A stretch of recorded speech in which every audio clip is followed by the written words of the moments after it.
Hello, तर कसे आहात सगळेजण? तर हॅपी न्यू इयर सगळ्यांना. आणि हे वर्ष सगळ्यांना खरंच खूप छान जावं असंच वाटतं. पण माझ्यासाठी खरंच हे वर्ष खूप खराब होतं. म्हणजे वर्षाच्या पहिल्याच दिवशी असं काहीतरी घडेल ना, हे खूप अनएक्सपेक्टेड होतं. पण ते घडलं, आणि काय घडलं ते मी तुम्हाला पुढे व्हिडिओमध्ये सांगते.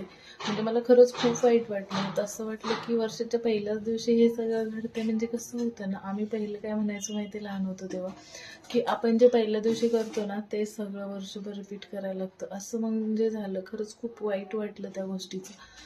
पण इट्स ओके, काहीतरी निगेटिव्हिटीतून पण पॉझिटिव्हिटी घेतली पाहिजे असं वाटतं, म्हणून मग जाऊ देत म्हटलं. तर सांगते मी तुम्हाला काय झालं ते.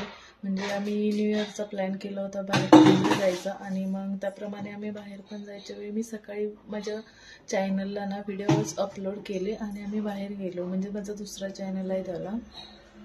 मी ते सिंहगडावर जायचं प्लॅन केलं होतं, आणि मग आम्ही सिंहगडावर गेलो. आणि मी दिवसभर काही म्हणजे यूट्यूब वगैरे खोललं नाही आहे. तिथे गेल्यावर काही टाईम नाही भेटला. आणि नंतर मग घरी आलो आणि बघते तर माझं यूट्यूब पूर्ण म्हणजे बंद झालं होतं, की ते तर पूर्ण साइन इन करा म्हणून सांगत होतं.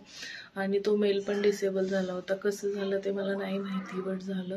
आणि तो चॅनल खरंच म्हणजे असा ग्रो करत होता. माझ्या मुलीचा तो चॅनल होता, आणि त्याच्यावर 10,000च्या आसपास सबस्क्रायबर पण होते, आणि व्ह्यू पण चांगले यायला लागल्या होत्या त्या चॅनलला. म्हणजे ना तो चॅनल आता चांगला ग्रो झाला होता, आणि असं काहीतरी आशा वाटायला लागली होती त्या चॅनलकडून. पण नाही ते शक्य झालं, आणि तो चॅनल डिसेबल झाला.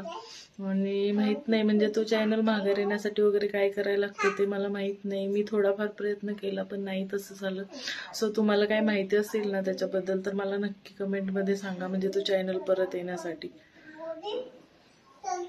झाली आमच्या नवीन वर्षाची सुरुवात. सो नक्की काही माहिती असेल तर मला सांगा, म्हणजे कोणाचं चॅनल डिलीट वगैरे झालं असेल, एक्सपिरियन्स झाला असेल, आणि तो परत मागे आला असेल तर मला नक्की सांगा काय करता येतं.